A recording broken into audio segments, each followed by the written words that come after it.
folks. Welcome to take 3 of the Forest of Doom. And I'm in the mood for the Forest of Doom today because I've just messed up my Dark Sun run.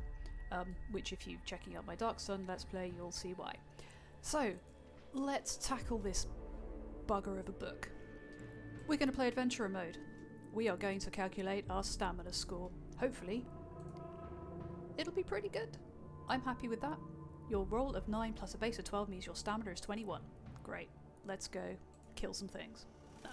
Our skill is important, and so is our luck. Our luck is very important. Our skill is not great. Our skill is 8, but we shall persevere. We shall overcome all obstacles. What's our luck? We are going to die horribly again. Our base luck is 7. That is the worst luck that we could possibly have in the game. Okay, well, let's be optimistic. Let's take a potion of fortune. Are you sure? I'm absolutely certain. Let's take some stuff.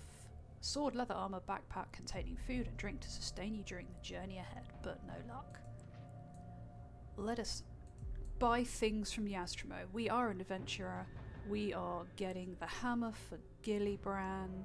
We have read all of this before. We are going to take Big Legs, gold and map. Here is Darkwood Forest. This is a useless map. Go here, go there, go everywhere. It doesn't matter. Tower, stone bridge, killy things. That's all we know. Now turn over. Yeah, let's do this. Come on then. He turns and slowly climbs up the stone stairs. Will you follow him up the stairs? Yes, we are not attacking him. He maims us. Right, things we are going to buy. We are going to spend so much money. We are going to buy the holy water. We are going to buy the armband of strength. We are going to buy the glove of missile dexterity. We are going to buy the garlic buds. We are not going to buy the fire capsules. We're not going to buy the nose filters because that's only to do with that bloody box. Headband and concentration. I don't think I need it. Rod of water sliding. I think that's completely useless. Don't think we need those things. What things on the previous page? I don't remember.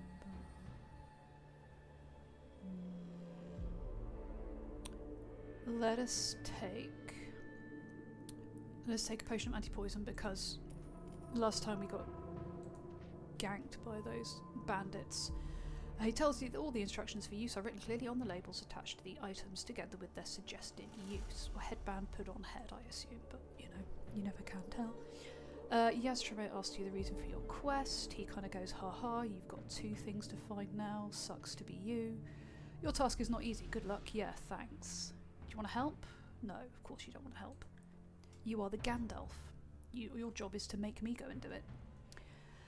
Outside, in the bright light, you notice the dead quietness again. A narrow path leads northwards from the tall grass surrounding Yastromo's tower into the dense undergrowth of Darkwood Forest.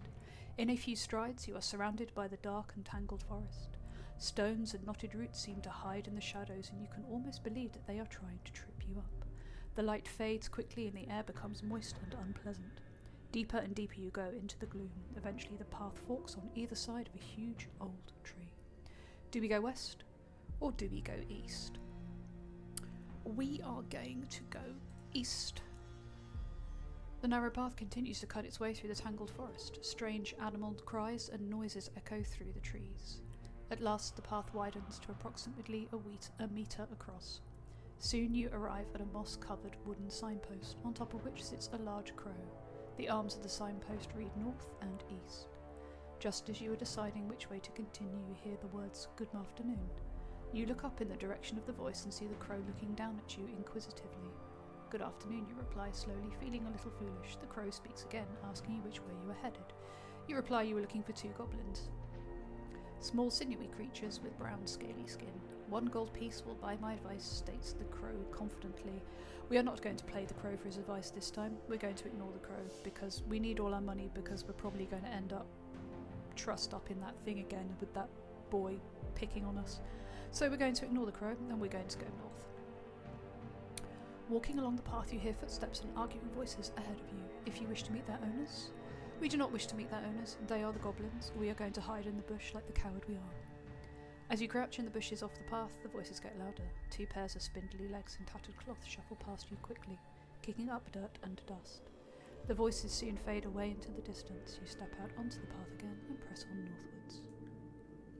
To the left of the path, you notice a large hole in the ground with a diameter of some 3 meters. Walking over to the edge of the hole, you see it sloping off into the depths of the earth.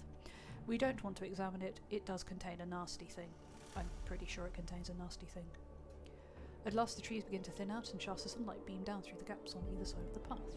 As the path widens, you see a large cave entrance set a few yards back on the right. If you wish to examine the cave, we do.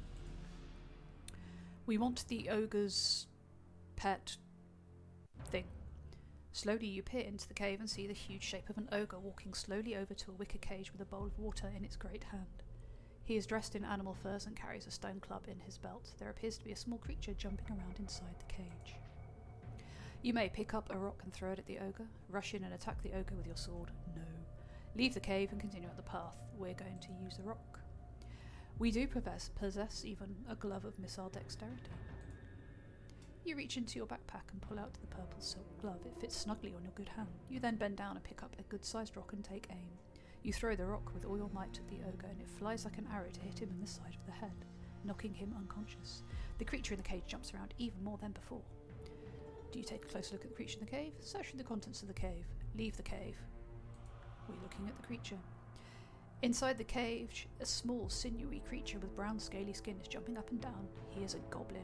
Around his neck hangs a black, shiny rod on a leather cord. Let us unlock. Let us fight. Let us hopefully not die. Oh, incidentally, the character sheet. I'll show the character sheet in a minute, actually, because there are options on the character sheet which I haven't actually shown anyone before. Anyway, let's fight the goblin. Hopefully we'll defeat it. We have rolled 18. He has rolled 11. We have hit it. Let us roll again. We have hit it again. We are triumphant. We have won. You bend down over the lifeless body of the mad goblin and examine the rod around its neck. The rod is made of ebony and there is a screw thread at one end. You are excited to see the letter G neatly inscribed at the other end of what must be the handle of the dwarvish warhammer. You put it in your backpack and gain 1 luck point. Good, I need those. If you wish to search through the contents of the cave, no we don't. If you wish to leave the cave, I definitely wish to leave the cave.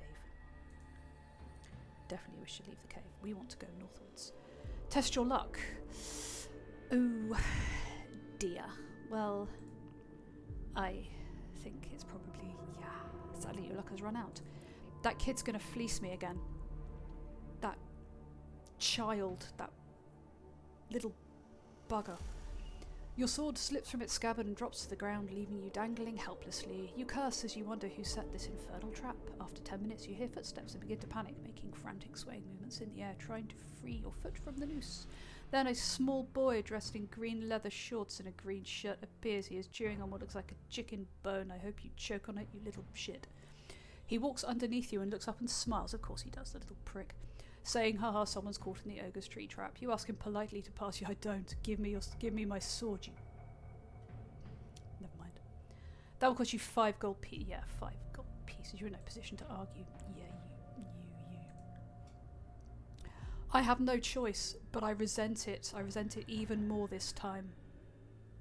Even more than before. The small boy passes your sword and runs down the path. Oh. One day, small boy. One day.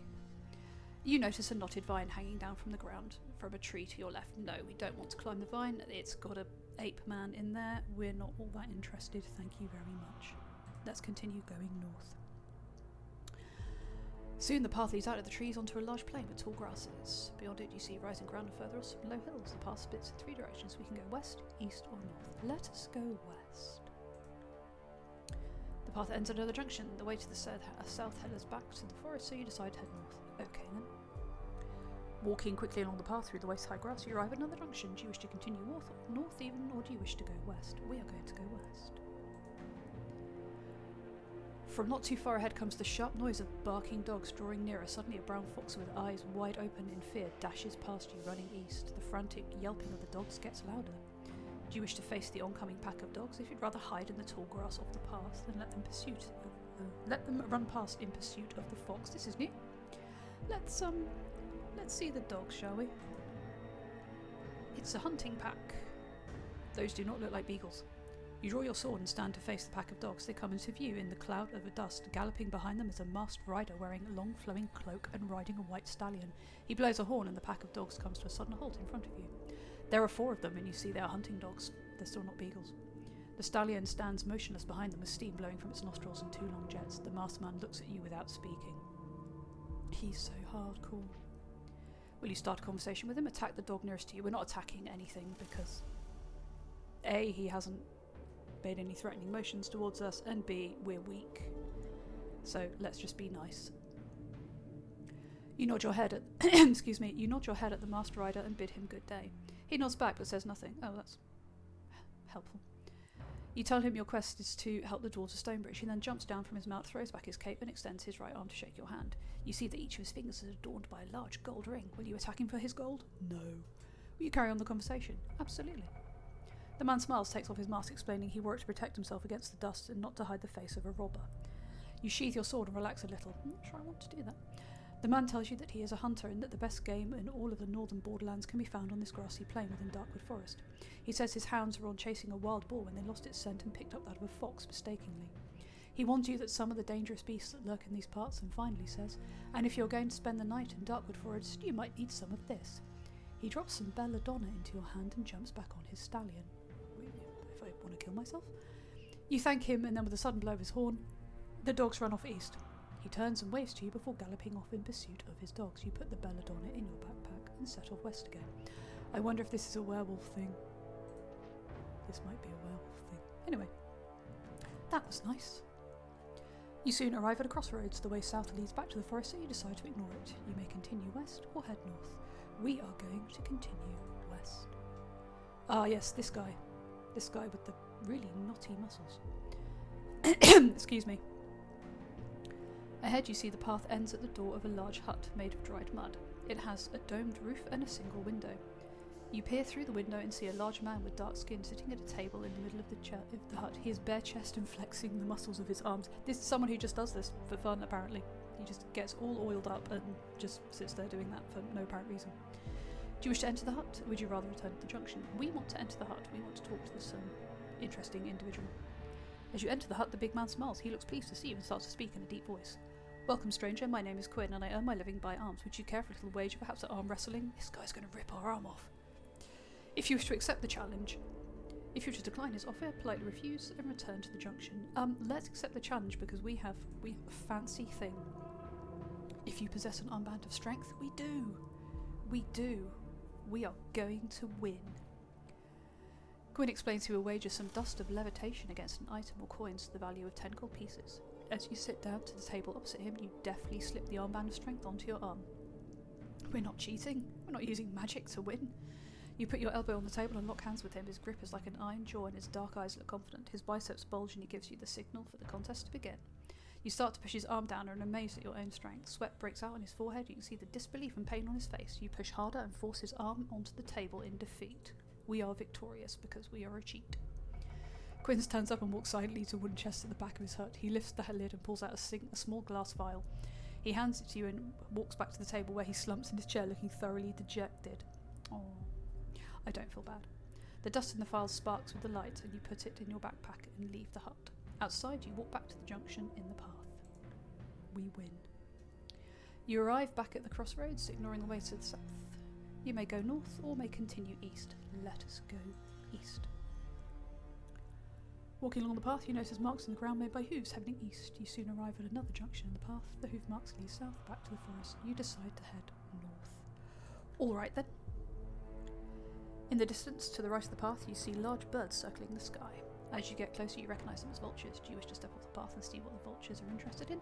This is that barbarian that was staked out, and I do know that if you free him, he does attack you, so we are going to ignore them and continue north. Gradually, the grasses around you become shorter as the ground gently starts to rise. Ahead, you can hear the sound of flowing water. Soon you reach the bank of a slow-flowing river. The river is very shallow and stepping stones cross it from the far bank where the path continues north into the distance. Will you cross by the stepping stones or wade through the water? We're going to cross by the stepping stones because the water's probably full of leeches or piranha or something fun like that. You step carefully along the slippery stones to the other side of the river. You see the path continues north into the hills, but as it is getting dark, you decide to make camp for the night under a large solitary tree to the right of the path. And remember this bit. You build a large fire and settle down to sleep with your sword by your side. Vampire bats. You have been asleep for about an hour when the soft noise of fluttering wings wakes you up. You sit up and grab your sword, and in the light of the full moon you see 3 large shapes flying towards you. They look like large bats, but as they swoop in close to you, you see the unmistakable fangs of vampire bats. I'm pretty sure vampire bats are quite small. Anyway, never mind. Do you possess garlic buds? This time we do. This time we do. You reach quickly into your backpack and pull out the garlic buds. The vampire bats close in on you, but veer away at the last second, screeching loudly. I'm pretty sure garlic is only supposed to repel vampires, not vampire bats. But I'm not going to argue. It stopped us from fighting. I'm happy about this. They veer away from the last second, screeching loudly. They hover above you, eager to drink your blood, but the garlic keeps them at bay. Eventually they fly off in search of some other prey. Leaving the garlic by your side, you settle down to sleep again. In the morning you collect your belongings even, and head north along the path. The ground is quite steep, and the path winds its way into the hills. By the time you reach the top, the sun is quite hot. All around in the distance you see the green circle of darkwood forest. Mist hangs in the tall grass behind you, but ahead you see a valley floor bathed in sunlight. All is quiet. As you start down the far side of the hill, you see a junction in the path. You may continue north down the hill, or head west along the new path. Let us continue north. Oh, hello. You look like something from the hills have eyes. The path runs north down the hill between large boulders and rocks. You have You even have an uneasy feeling that you are being watched. Then from behind one of the larger boulders to the left of the path spring 2 sinewy men with long hair and beards. ZZ Top.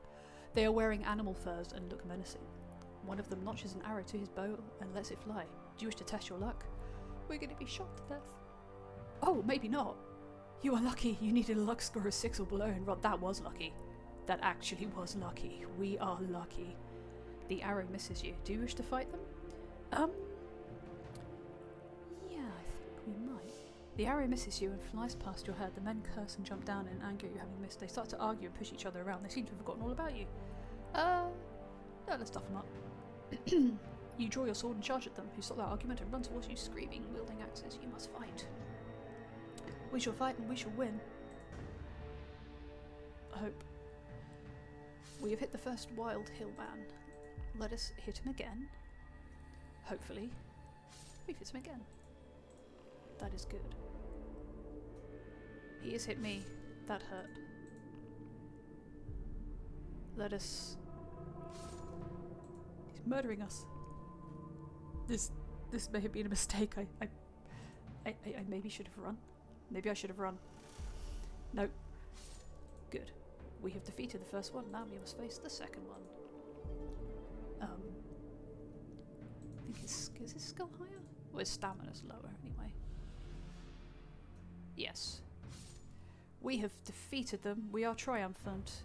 We haven't died yet. We have won. Around the neck of one of the Wild Hill men you find a small silver key hanging on a small leather cord. You untie the leather cord and put the key in your backpack. You set off north again. Let's go. Walking down the hill, see the valley floor stretch out ahead, and beyond a sinister wall of trees. Darkwood.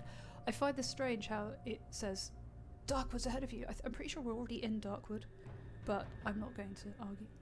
On the other side of the trees lies Stonebridge, your journey's end. Yes, it does. Arriving on the valley floor, you see the path comes through a junction. Do you wish to head west and have not done so already? Or do you wish to head east and have not done so already? We wish to go east. To the left of the path, you see a stone well with a bucket and a turning handle. No, we don't want to look at the well. It's full of gremlins. I don't want to go down the gremlin well. Thank you very much. You arrive at a crossroads. South leads back up to the hill, so you decide against that option. Do we wish to go north or continue east? Let us continue east. Heading along the quiet valley floor, the path comes to an end at a junction. The way south leads back to the hill, so you decide against it and head north. Good. What have we got here? The valley floor is green and pleasant, and you wonder why such a tranquil place should be home to so many loathsome creatures. In the distance you see the portly shape of a balding man dressed in long brown robes heading in your direction. As he gets close you see he is a friar. Will you start a conversation with him? Walk past him with a nod of the head. Oh, I think... I have a peculiar feeling that this long brown robes thing is the picture on the front of the book is a shape changer, and it's wearing long brown robes. I have a vague memory that he is not what he appears to be, so I think I'm going to just be, yes, hello Padre, see ya. In the distance you see the dark brown trees looming up before you. The path leads directly into Darkwood Forest and soon starts to twist and turn between tangled roots and bushes. The path eventually splits. Do you wish to continue north? If you wish to head west. Let us go west. Your walk west is arduous but uneventful. You pass 2 branches off the path leading south which you ignore. Eventually you arrive at a junction, and again ignoring the way south, you head north. Amidst the trees to the left of the path you see a small stone building covered with ivy and moss. Do you wish to examine the building? I'm pretty sure we do. Yes, this is where the key goes. The building measures only 3 meters by 3 meters and has no windows. The door is made of stone and looks very solid. There is no handle and does not appear to be another way to enter the building. Then you notice a tiny keyhole in the stone door. Do you possess a silver key? We do possess a silver key.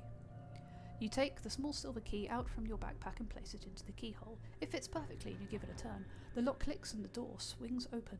Stone stairs lead down from the door into gloomy depths. You cannot see a thing down the stairs. Do you wish to descend the stairs or leave? We want to descend. We're here. We may as well walk into this scary tomb. Scary tomb with a skeleton and there's a face on that. That's like Evil Dead. I don't like that.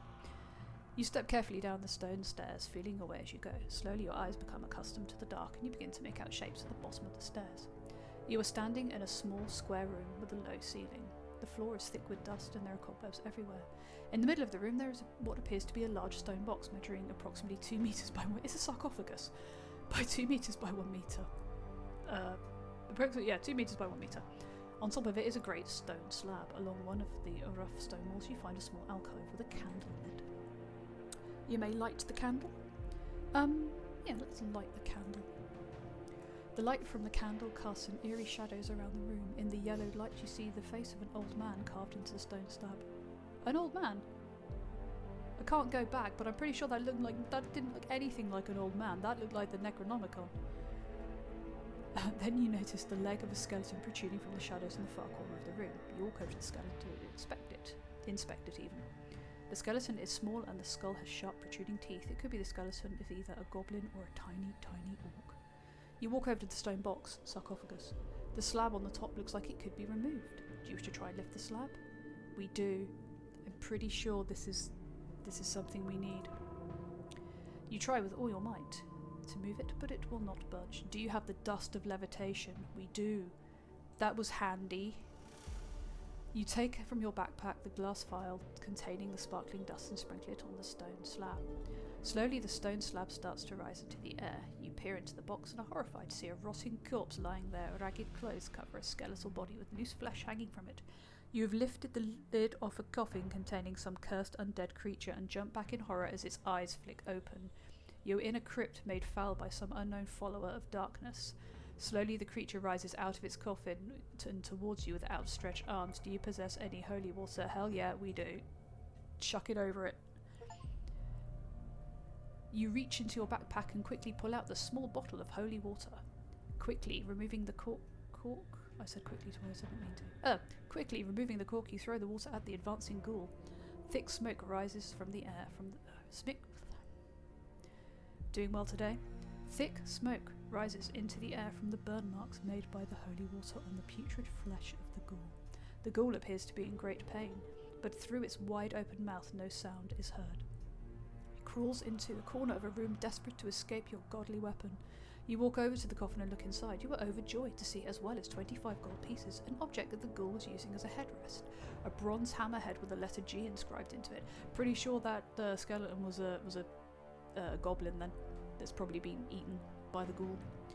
You happily find You happily put your findings into your backpack and walk back up the stairs to leave the crypt and return to the path to head north.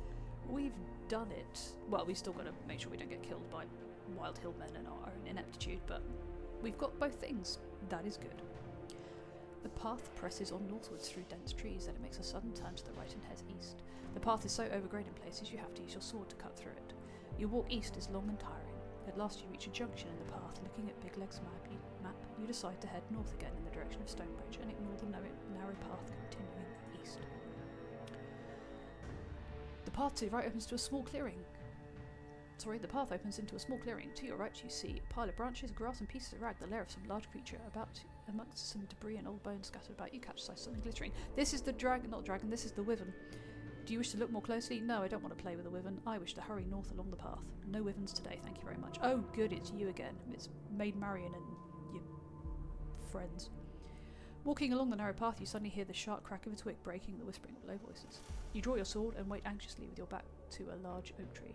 Then from behind the trees opposite you step 4 men and a woman dressed in green tunics. Each looks menacing as they stand with swords and axes in their hands. The young woman steps forward and tells you that you are trespassing on their territory, and you must pay a levy of 5 objects from your backpack or face the consequences. Do you wish to give them what they want? No, because I don't even know if I have 5 objects, and they may try and take the hammer and the handle, so I'm going to spit on the ground and reply and fight them. We might die, but we died trying. We have the same skill. Oh, this could go bad. I may have jinxed this one. Oh well. Oh shit. I think we chose poorly. Oh, no, she's making mincemeat of me. Oh well, I've hit her once.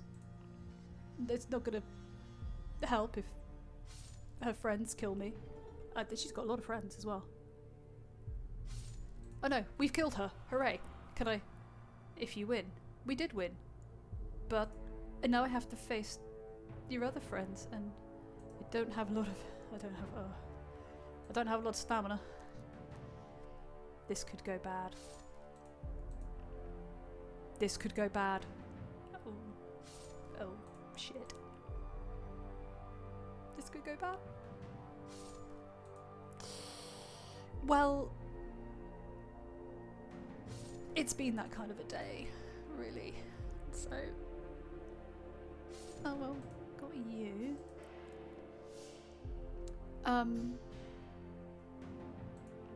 This could still go really bad. I should have healed up. I forgot. Are we doing? Oh, no. We're triumphant. The next 2 bandits approach you. We'd better not die to them. Got skill, we've got lesser skill. But, oh dear. Well, this is what happens when we get overconfident. Oh, no, we might make it. I should have just paid them. I should have just swallowed my pride and paid them. Maybe we might. Oh, he's only got a skill of 5. We might survive. We might actually do. Have we done this? Or we might actually do this. It only takes 1 more hit. 1 more. Yes. Against all the odds, we've taken out the bandits. We have won. After a search of their clothing reveals nothing of interest apart from 2 gold pieces which you put in their backpack. Yeah, I'm also taking everything. I'm taking nothing, all the stuff that isn't of interest either, and your clothes. You set off north again along the path and soon notice the trees beginning to thin out on either side of the path. Eventually the path leads out of the trees into a ploughed field. You're out of Darkwood Forest. Yes, we are. The path leads through the field to a stone bridge over a clear stream. Beyond the bridge are the small cottages and wooden huts of a village. A sign on the bridge reads Stonebridge. Yes, it does. I like this font. That's a very kind of Roger Dean font. You cross the bridge and see 2 old dwarves with long white beards standing by a cottage, judging you. Do you have the hammerhead and handle with the letter G inscribed on them? We do! We do! We've done it. 3rd time lucky, we have done it. You walk up to the old dwarves and ask them to take you to Gillibrand. They eye you suspiciously, but agree to do so, commenting on your wounds and torn clothing. You've got those in Darkwood Forest, I presume, says one of the dwarves, pointing at the various gashes on your body with his long clay pipe. Some people never learn. Adventurers are all the same. I can't see the sense in it myself. You walk through the village behind the two dwarves and are aware of many dwarvish folk watching you. They begin to follow you and a procession builds up behind. There are lots of mutterings and whispers amongst the crowd of dwarves, and expectant looks show on their faces. I want to know why the king of the dwarves lives in a village instead of a city, but oh well. You soon arrive at the foot of stone steps leading up to a stone building. Outside the building, on an ornate wooden throne, sits a small old man with a long beard. He is wearing a crown but looks miserable and holds his head in his hands. You run up the steps, taking the hammerhead and handle from your backpack. At the sight of them, the old dwarf's eyes light up, and he jumps to his feet, taking them eagerly from you. He starts to shout, my hammer, we are saved. Now, my people, we are ready to fight the trolls." The whole crowd erupts into cheering, waving their axes and swords in the air. You tell Gillibrand of Big Leg's misfortune and why you decided to continue his quest and of all the monsters you have encountered on your way. Gillibrand listens and frowns at the news of Big Leg, his faithful servant. Then he opens a drawer in the base of his throne and reaches into it, pulling out a small silver box and a golden winged helmet. That must be a really big throne. And hands them to you. The helmet is worth hundreds of gold pieces, and you proudly place it on your head. A great roar of approval comes from the crowd. You open the silver box and find dozens of jewels and gems. You put these in your backpack and wave to the happy dwarves of Stonebridge. Your quest is over, and you're now wealthy beyond your wildest dreams. We are still going to go to Coven and get completely shit-faced, because that was hard. Forest of Doom. We did it. Yeah, I think the Friar turns into this thing. This is a shape changer. They're not fun. They're not possibly the most deadly thing, but even without healing up, which is something I should have done earlier, yeah, it might have killed me on top of that bandit encounter at the end. That's the Forest of Doom. It's done, and we'll never have to do it again, and we're never going to do it again. We might play one of these other ones though. What have we got? We've got.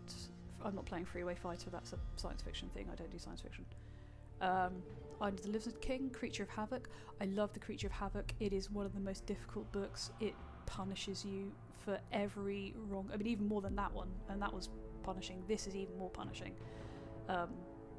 Steve Jackson wasn't kidding around when he wrote that one. He just wanted you murdered. Sister of Chaos, City of Thieves. Appointment with Fear. I'm not gonna, that's a superhero one, I'm not gonna play that one. Cams of Snow, which is quite fun. Death Trap Dungeon. Don't really remember that one so much. Armies of Death. Assassins of Orlantia. Temple of Terror. Trial of Champions. House of Hell. House of Hell is kind of fun. It's not really fantasy. It's set in the real world, but it's all to do with kind of devil worship and stuff like that. That's kind of fun. We might play that one. But yeah, we're going to come back. We'll play another one at some point. But that was the Forest of Doom. Not so doomy now.